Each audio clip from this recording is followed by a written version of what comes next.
It might have prevented World War II, but they didn't. And you know, so as a result, 20 million people died during World War II. What war were you in? Huh? What war were you in? World War II. So was my grandfather. What branch of the military were you in? Artillery. Yeah. Yeah.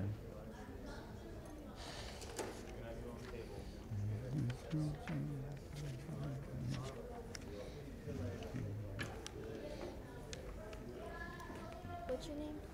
Smolens is the last name. S-M-O-L-E-N-S.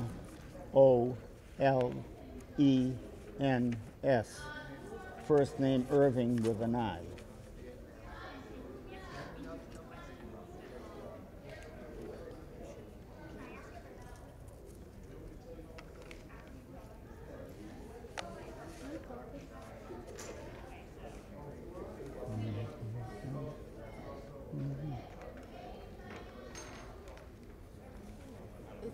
Is that TV?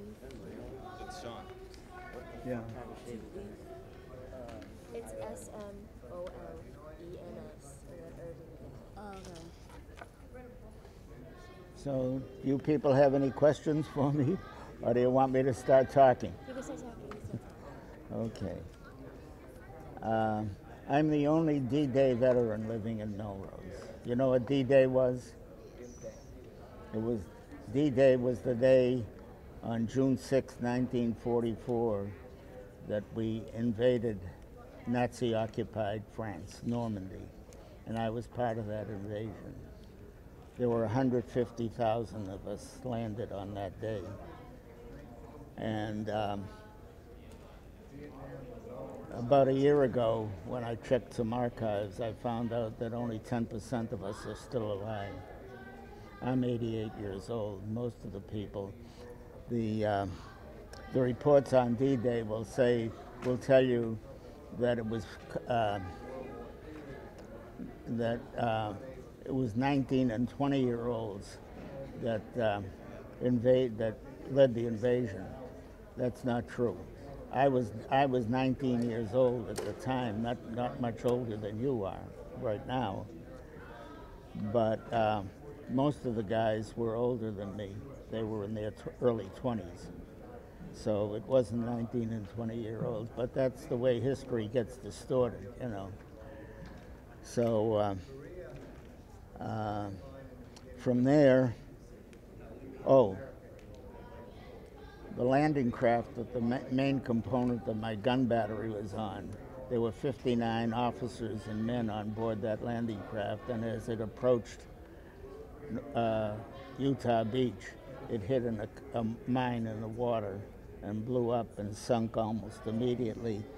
37 of my buddies in the battery were killed. 23 of their bodies have never been recovered, and if you log on to the American Battle Monuments Commission and you punch in their names, it'll say presumed buried at sea. And their names are inscribed on the wall, the granite wall of the Garden of the Missing, which is a giant rotunda in the Normandy Cemetery.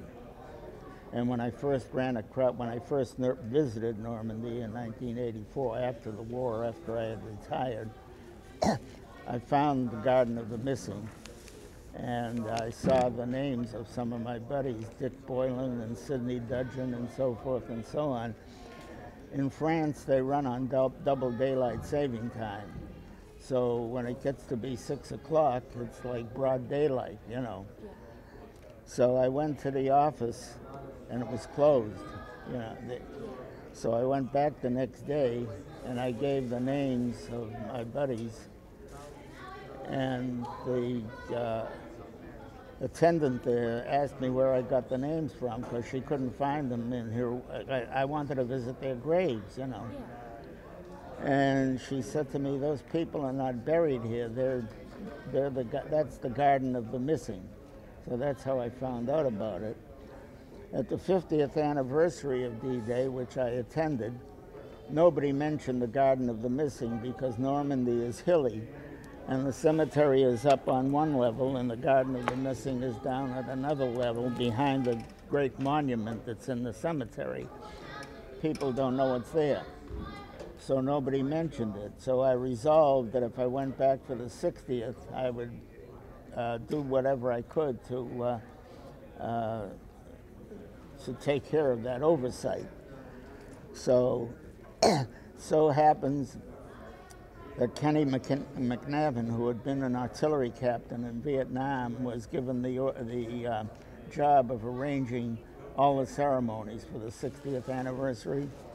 And he called me he sent me an email, and he said to me, he sent me a number of emails. He said, "Irving, would you like to fire one of the guns on the 21-gun salute?" And I said to him, so I ran through the whole procedure that you have to follow before you actually pull the lanyard. He said, it hasn't changed much. So he said, "I'll arrange it." He sent me back an email the next day, and he said, "I have to disappoint you because the Army frowns on turning over usable equipment to civilians, because they once turned over the controls of a former pilot of a plane to a former pilot, and he wrecked the plane." So they said, "But I'll arrange to have you lead the 21-gun salutes," and that's what I actually did. And then they sent me a DVD showing me doing that, which I prize very highly, and it's in my home. Anyway, from there, so I didn't have a gun battery. My gun battery was destroyed. So they assigned me to ride shotgun for a battalion agent. We didn't have any telephone lines set up yet between units, because it was only D+1. So we had to deliver messages to the destinations which was supposed to get them. So there was a battalion agent who drove what was called, I don't know what they called them. It wasn't a Jeep, it was a track Jeep that had tracks instead of wheels. And I was his protection. And so one night we were supposedly delivering a message to Carentan in Normandy, which had been liberated by the 101st Airborne Division. And we couldn't use headlights, so our headlights were clouded over. Only very small pinpricks of light were evident, but they weren't very good at illuminating the road. The road was very narrow and not very good. And I started to see flares. There was a German bomber over the beach, and he was dropping flares to mark his targets. And I said to the driver, Ezel, I said to him, "You continue to watch the road. If that flare lights us up, I'll let you know. You'll stop the Jeep and we'll jump into the ditch on the side of the road." First thing I know, I feel wham. What happened was, I hadn't heard a bomb explode, so I knew it wasn't a bomb. He had driven head-on into a Jeep from the 79th Division, and they were just landing. And he wrecked his vehicle, and I was all banged up. And so his vehicle was no longer drivable. So the only option I had was to try to find my way back to my own foxhole, which I managed to do. My wife says I got a terrible sense of direction, but we hadn't gone far from where my foxhole was. So I was able to get to the vicinity, and I recognized the hedgerow that it was behind, and I got in there. Anyway, so then,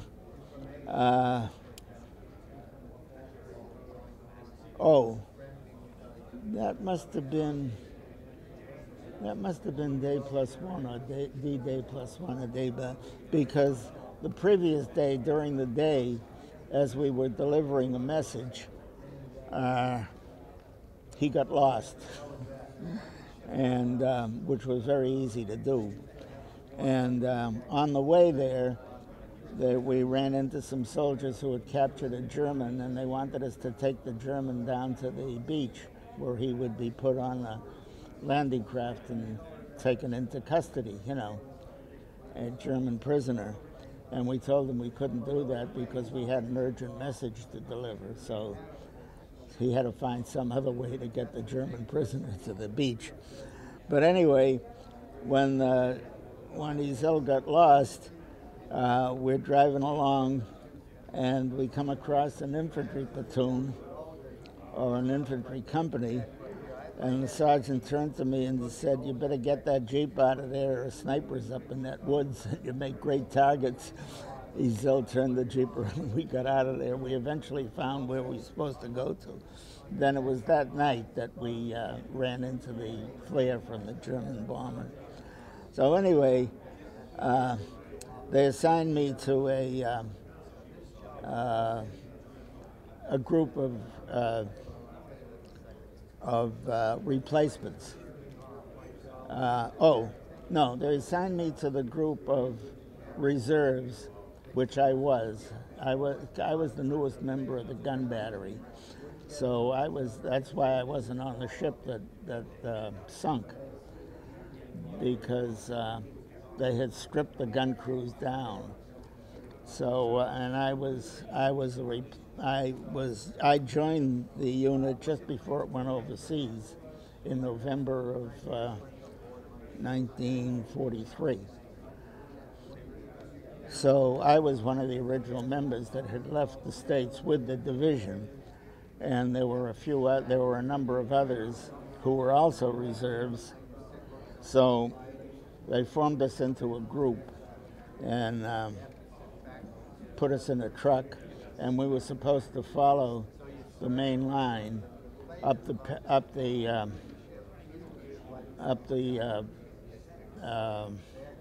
Cherbourg Peninsula.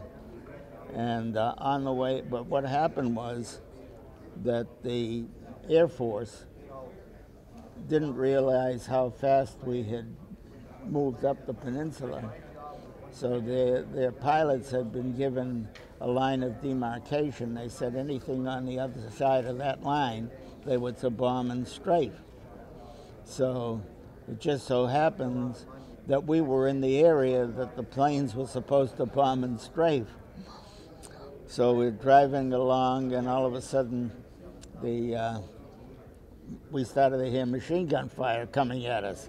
So we ducked under the trees, and the lieutenant told us to put out a yellow identification panel, which we did, so that the pilot would supposedly know that we were friendly troops in that area. The pilot was flying too fast. He either couldn't recognize it or he didn't know what it was. So he kept firing. I was lucky. I had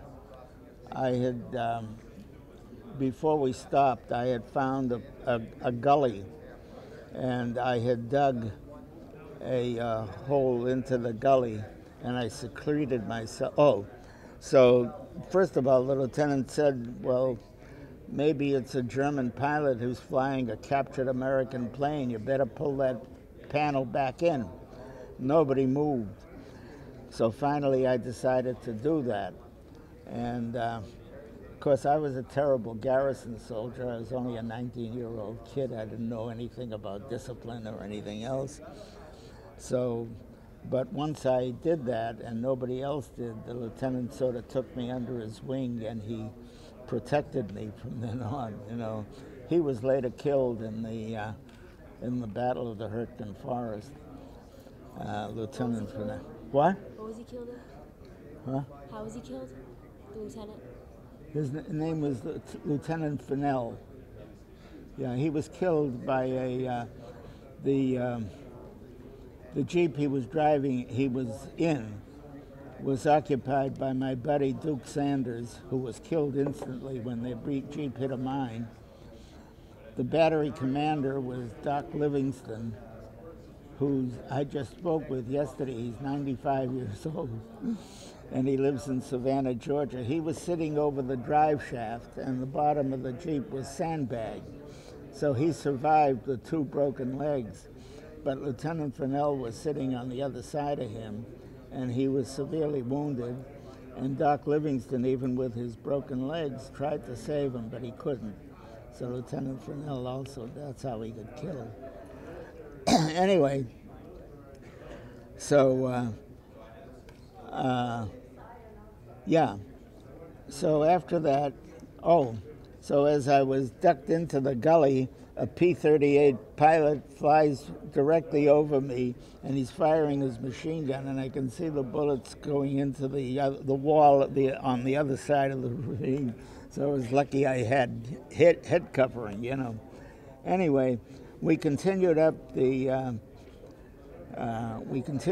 Cherbourg Peninsula, fought a tremendous battle with the Germans in a town called Monteberg, and then we, along with the 9th Infantry Division and the 79th Division, liberated Cherbourg. We entered Cherbourg on the 25th, but they didn't clear all the German commander surrendered, but there were some German soldiers who held out. So the Cherbourg was not completely cleared until about the 27th. Anyway, the reason we needed Cherbourg was we needed a port to land the supplies, but the port was useless. The Germans had destroyed all the port facilities, and it wasn't usable until about September of that year, you know. So all the supplies we had to come in over the beaches. Anyway, we got bogged down in the hedgerows. Now the hedgerows that use what we call hedgerows here, those are nothing like it. The Normandy farmers used to separate their fields by hedgerows, and they were mounds of earth, and trees were planted on top of them, and the roots of the trees would go down into the mounds of earth. So they were wonderful defensive positions for the Germans. And what the Germans used to do was they would leave, because they figured the American soldiers weren't that knowledgeable. We had never been in combat before. And so they used to leave one little space there, and American soldiers, being who they are, decided that they would use that space to get through the hedgerow and attack the Germans. But the Germans had those spaces zeroed in with machine gun fire, and until they learned not to use those spaces, a lot of them got killed that way and wounded. One of the ordnance people there decided, we couldn't use the tanks. The tanks couldn't climb over the hedgerows. They were so filled with roots and so forth. So this one ordnance guy, some of the defenses in the water approaching the beaches were railroad ties welded together. So this ordnance guy decided that he would use those railroad rails, and weld them onto the front of a tank in a V shape, pointy shape, and drive the tank directly into the hedgerow to open up a space, which he did. And in that way, we were able to get through the hedgerows and defeat the Germans, either kill them or capture them. But it was a long, bloody process, and the whole of Normandy was filled with these hedgerows. So we got bogged down in the hedgerows, and the people in Normandy expected us to be able to enlarge the original beachhead, and we couldn't enlarge it very much. We could only enlarge it like about 50 yards a day at the most. So General Bradley formulated a plan to use heavy bombers to bomb the German front lines. And they mounted Operation Cobra, which was Operation 25, and I was supposed to fire an artillery barrage to support the infantry that were going to attack. Anyway, what happened was that there was a road there that we referred to as the St. Lo Perrier. Perrier was another city, another town. Perrier was here, St. Lo was here, and we were in between the two. And the bombers were supposed to bomb on the other side of that line. What happened was our fighter bombers came over early, dropped smoke bombs to mark the target for the 4-engine bombers and the 2-engine bombers that were coming after them. The wind was blowing in our direction. The smoke obscured the road, and there was another small road. It was really more of a cow path, but that's all the pilots could see. So they started dropping their bombs on us. And what happened was the 30th Division was on one side of us, and there was a Lieutenant General McNair, who had come over from Washington to observe the operation. When the bombs started dropping on us, he was killed. He was the highest ranking officer ever killed in combat. So, What was his name? McNair, MC, capital M-C-N-A-I-R. Yeah. So, he was a lieutenant general, 3-star. So, anyway, our battalion, our 8th Infantry Regiment battalion commander, who was supposed to mount the attack, his 2nd Battalion was supposed to mount the attack. He called General Bradley's headquarters, and he said, "Can you postpone this attack? My troops are they're devastated. They were in no condition to mount an attack." And Bradley says to him, "They have to jump off. Too much preparation has gone into this attack." So they did, and they advanced 8/10 of a mile instead of a couple of yards that first day, which was unheard of in the battles of the Bulge. Anyway, from then on, our 22nd Regiment jumped on the backs of the tanks of the 70th Tank Battalion, and of the 2nd Armored Division, which was our backup, and we expanded the division. And a guy who wrote a book about that battle called After D-Day, he said that the 4th Infantry Division was the only division that had reached all of its objectives in that particular battle. Anyway, once we broke through, that battle took place on July 25th of 1944. General Patton's Third Army was in Normandy. It had come over from Britain, but they had not yet been committed to action. So once we broke through, they committed them to battle, and that was on August 7th.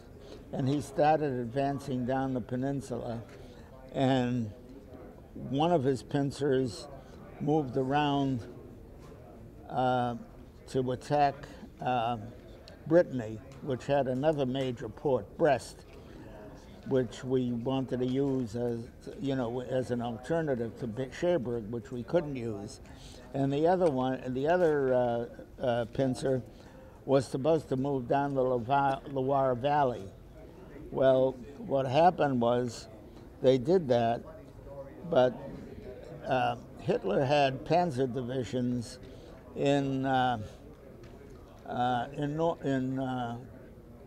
northern part of Normandy, which he didn't believe that our D-Day invasion was our main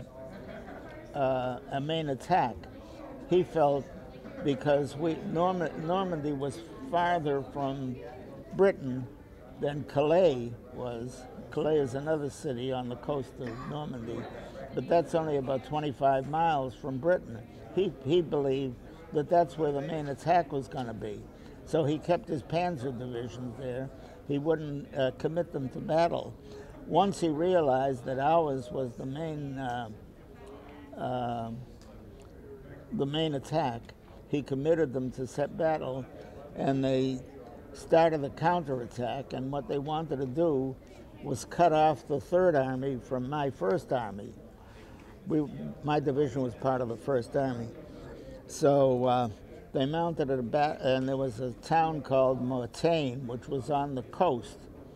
And Hitler figured that if they took Mortain, they would cut off the Third Army from the First Army, and the Third Army would no longer have a means of getting supplies that they would need.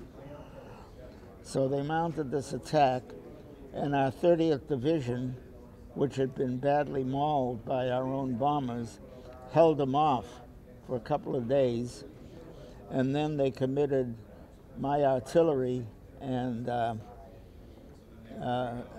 22nd Regiment to assist the 30th Division to break the attack. In addition to that, the British were using Typhoon fighter bombers, which were rocket armed, and the fighter bombers were using their rockets to help destroy the German tanks. And I was on a higher elevation firing my gun, and my battalion was firing its guns because we were committed to help the 30th Division. They separated us from our 4th Division. Anyway, so we could see the German tanks being destroyed.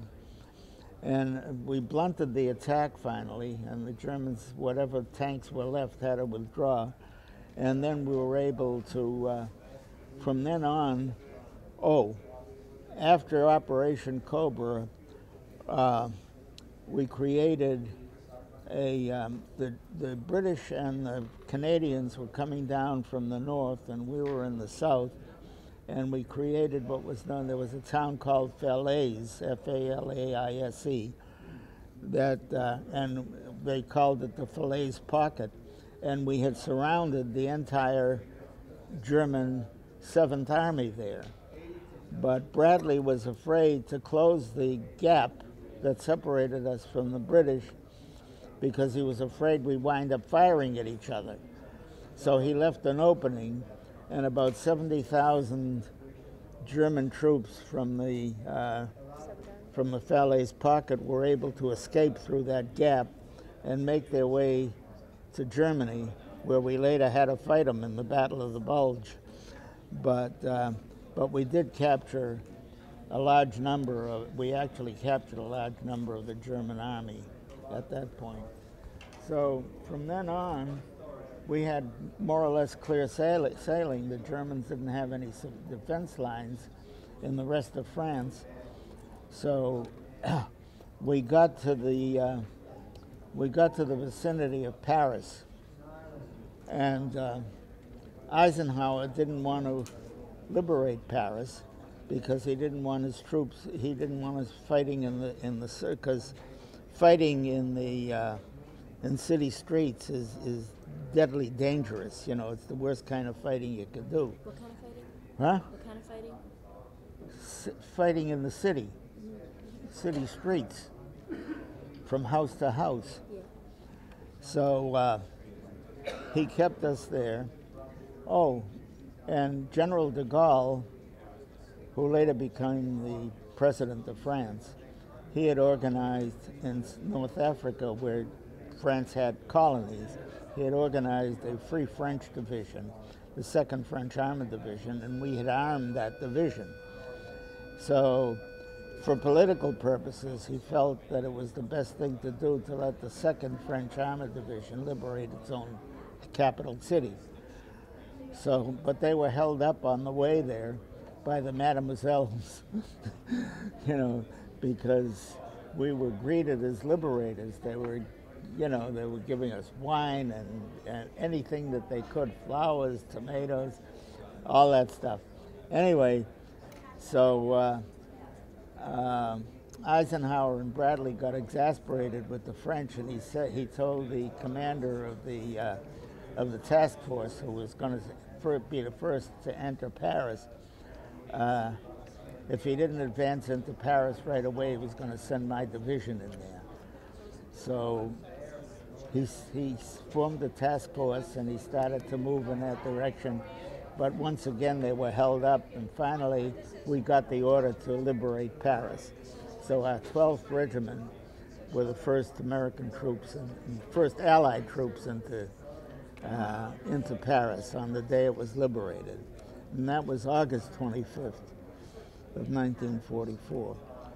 And S.L.A. Marshall, who was an official Army historian, later wrote an article for the New Yorker. He was with us at the time, and he said that troops of the 12th U.S. 12th Infantry Regiment were at Notre Dame Cathedral, while the French were still crossing the Seine River north of the city. So he said, history won't tell you that, but history is often wrong. And he was a historian. So we were the first troops into Paris, and you can't believe the revelry that went on there at that time. Anyway, from there we stayed there one night, and then our job was to chase Germans. And the night we were there, Hitler was so exasperated at his general, who was supposed to destroy the city before we actually had a chance to liberate it, he decided that he was going to bomb the city. So he mounted a bombing attack, and we could hear, but he didn't come close to doing much damage. You know, the Germans didn't have many planes left. You know, so what had happened? Our four-engine bombers had destroyed the ball bearing factories, which the Germans needed to make the engines for their planes. So they didn't have too many planes available, and they couldn't do actually too much damage. So from there, we moved to the north side of the city to Gare du Nord, that's North Station in France, of Paris. And there were some Germans holed up in a building there, and they had refused to surrender, even though the general had given the order for them to surrender. So we had to wait until they were cleared out of there. And one of the French civilians came over to me and he said, I spoke a little French and I understood what he was saying. He wanted my carbine. He said, give me your carbine, I'll get rid of those Germans for you. And I said, I can't do that. Anyway, the Germans that were holding up in there eventually did surrender. And then we moved up and we liberated Reims, which was in the heart of the Champagne country. And we were greeted there by the women and all the other. There weren't that many French men because they were all either prisoners of war or they were, you know, the younger ones. So most of the people who greeted us were women, and they greeted us the same way we had been greeted in Paris. Anyway, so from there we crossed into Belgium and we liberated Houffalize and Bastogne and St. Vith. This was in early September of 1944, and we crossed the German border on September 11th of 1984, and we were the first American division to cross into Germany on September 11th. And we set up our gun position, but then we started to run out of ammunition and run out of gasoline. So we had to stop the advance, and we set up our gun position in the Rhineland near where this picture was taken, and you can see where it was here, okay? And yeah, oh, and the terrain there reminded our guys from North Carolina and Virginia of Skyline Drive. I don't know if you've ever been in that area. And so they called the road that ran through there Skyline Drive. If you look at a travel map of Germany today, it's all in German except for one word, two words, Skyline Drive. They still call that road Skyline Drive. We had christened it Skyline Drive.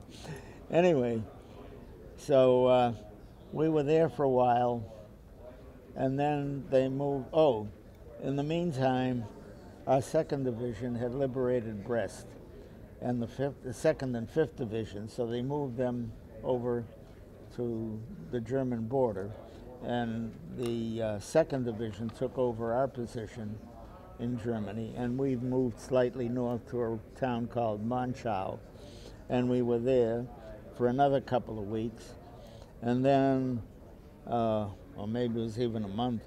Anyway, from there, the High Command had decided that, General Collins was the Corps commander, and he had been in World War I. And in World War I, he remembered a situation where one of his units, his regiment, was cut off by a flanking attack by the Germans, and he didn't want that to happen in World War II under his command. The 1st Infantry Division, which was just to the north of us, their job was to liberate, what the heck's the name of the town anyway? Oh, I'm sorry. Huh? That's yours. Oh, it's mine? Yeah, 10 minutes forward. I have to limit my fluid intake anyway. Yeah, they were supposed to liberate this city, and we were on their flank, and the Hurtgen Forest was on their south flank. So General Collins decided that he had to liberate the Hurtgen Forest, go fight through the Hurtgen Forest. And that turned out to be the bloodiest battle in Western Europe. What was it called? The Hurtgen, H-U-R-A, well, the German spelling is H-U-E-R-T-G-E-N.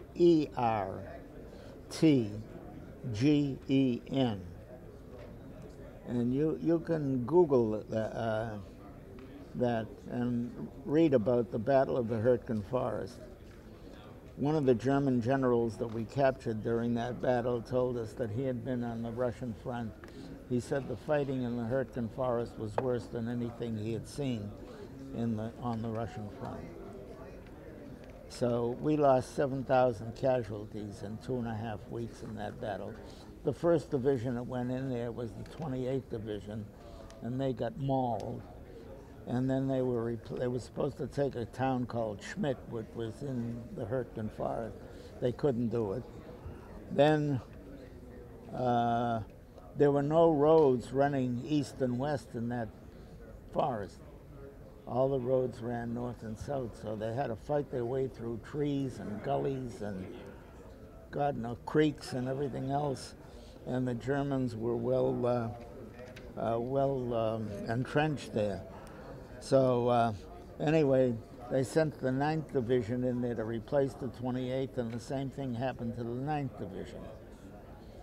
So then they sent our division in there, and that was in the middle of November of 1944.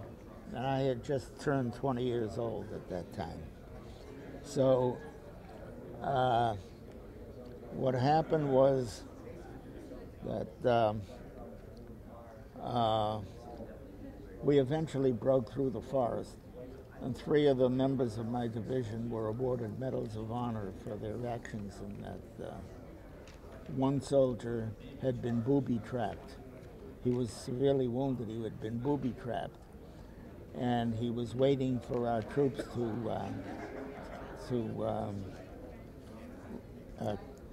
get him and take him back for medical treatment.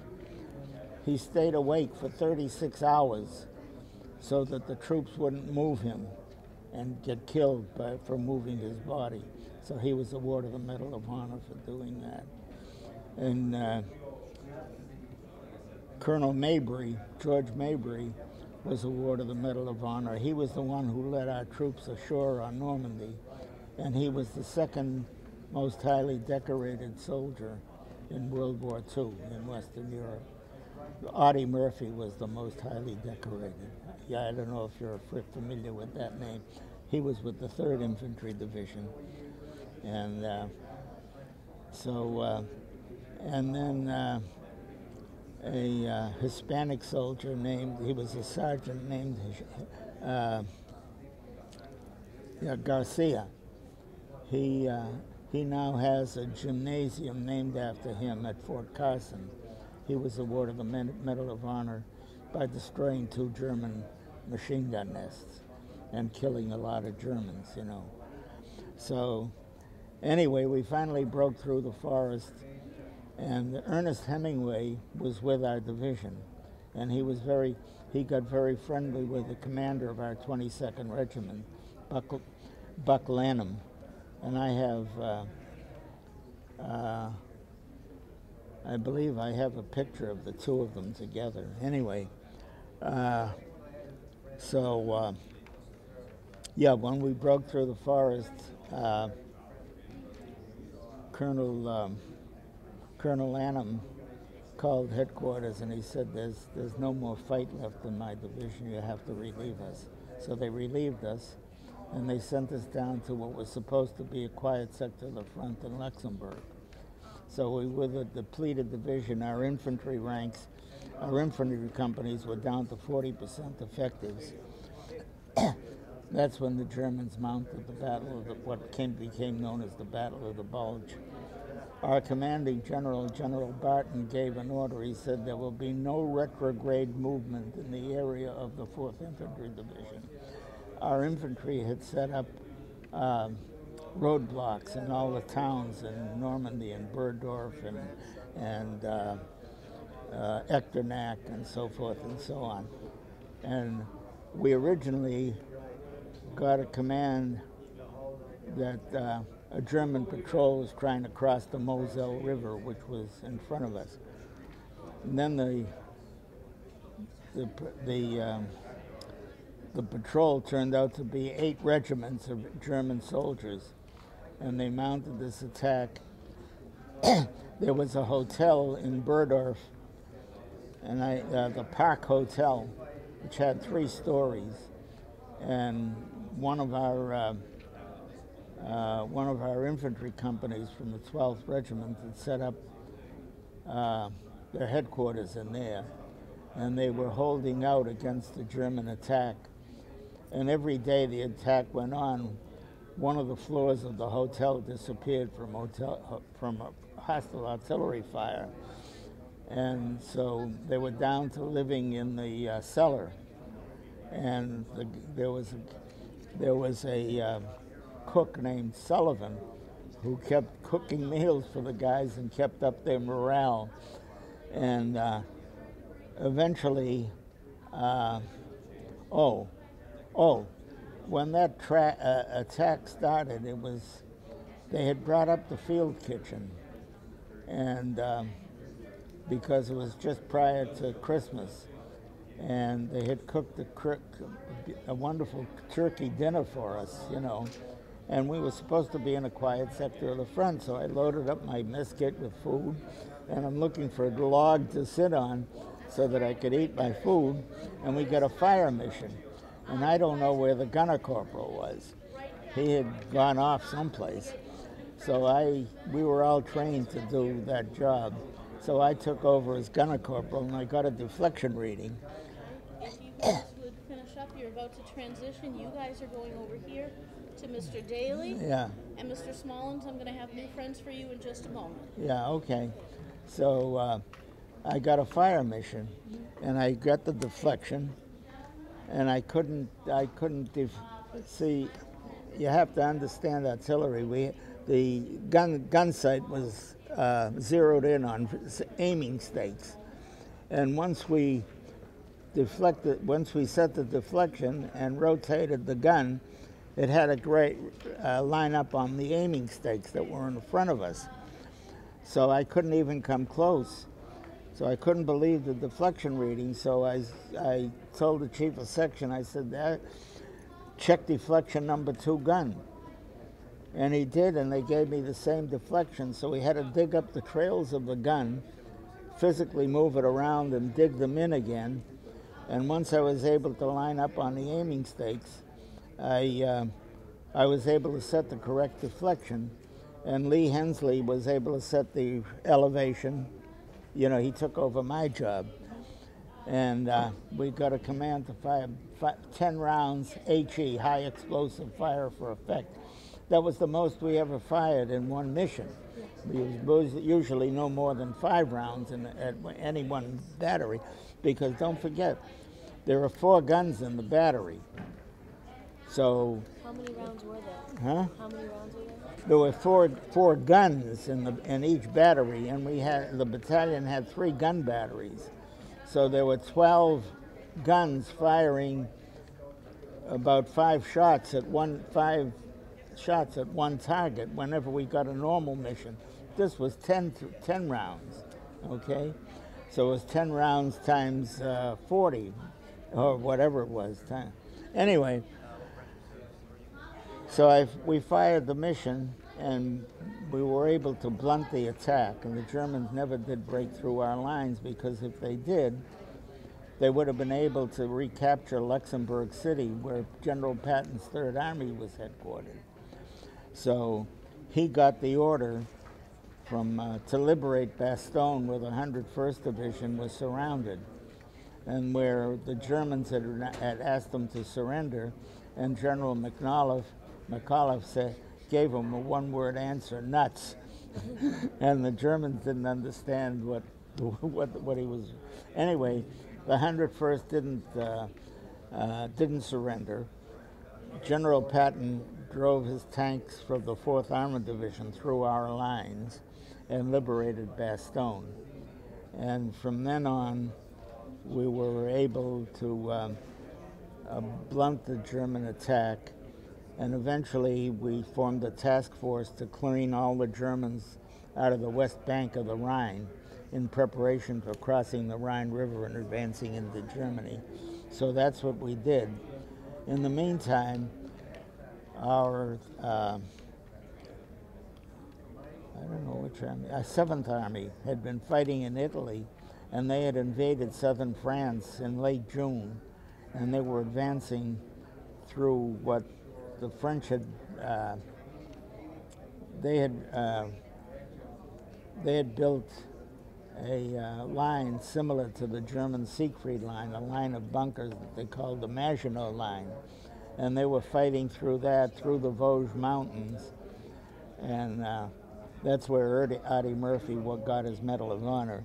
Anyway, they needed additional artillery support, so they detached our artillery support from